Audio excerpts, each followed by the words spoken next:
Let's explore the circuit breaker pattern. This is a resilience pattern that prevents failures from cascading through microservices. It works by monitoring the health of services and failing fast when dependencies are unavailable. It is an important topic in system design. Let's discuss the problem that the circuit breaker pattern solves. It is called cascade failures. When one service fails, it can cause a domino effect throughout the entire system. This leads to block threads waiting for timeouts, resource exhaustion in healthy services, and potentially complete system unavailability. The circuit breaker pattern operates in 3 states. First is the closed state, which represents normal operation where requests flow through and failures are monitored. Next is the open state, where the circuit is tripped, requests are rejected, and the system operates in a fast fail mode. Finally, we have the half-open state, used for testing recovery by allowing limited requests to evaluate the service's health.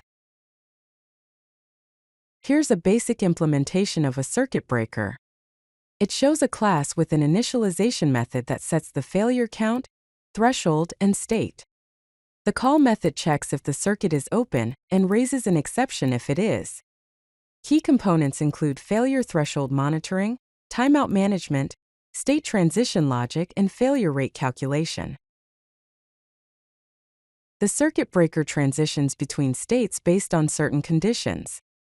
It moves from closed to open when the failure threshold is exceeded, typically after 5 or more consecutive failures. It transitions from open to half-open after a timeout period elapses, such as a 60-second cooldown. Finally, the transition from half-open depends on the success or failure of test requests, leading back to closed or open respectively.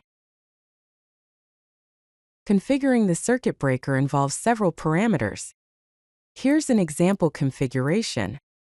This shows the configuration of the circuit breaker with the failure threshold set to 5, a timeout of 60 seconds, a recovery timeout of 30 seconds, and the expected exception is timeout error.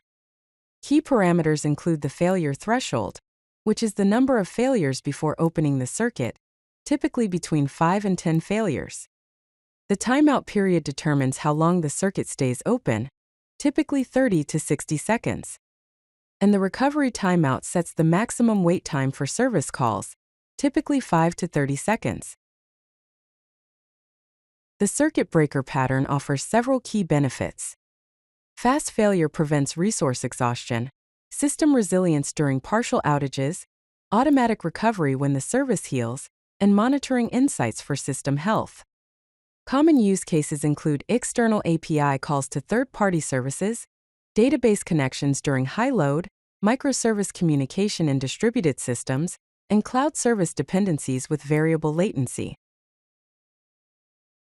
Here are the key takeaways regarding the circuit breaker pattern.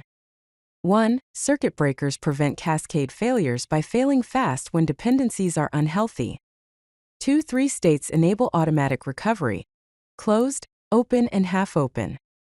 3. Proper configuration of thresholds and timeouts is critical for effectiveness. 4. It is an essential pattern for microservices resilience and external service integration. By using these principles, you can build resilient systems that gracefully handle failures. If you like this video, hit that like button and don't forget to subscribe. Visit CodeLucky.com for more such useful content.